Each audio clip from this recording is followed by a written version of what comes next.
Hello everyone, today I'm going to show you how to use Payoneer for cross-border donations.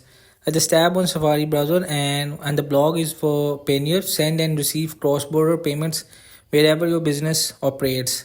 Every Payoneer account features a variety of reliable services and tools that can simplify the way you work with your global clients, contractors and suppliers.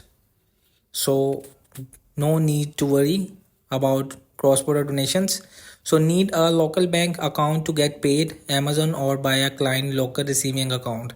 Act just like local bank details, making it easy for the world to pay you fast.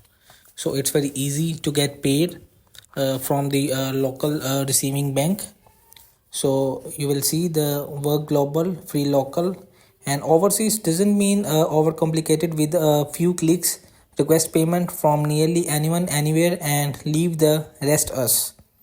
So make it sure you can just request a payment by cross border, and it just tab the payer name, payer email, and payment due date. You can also set the last date of payment. So hope this video helped you. Please don't forget to like and subscribe and get notified for more videos.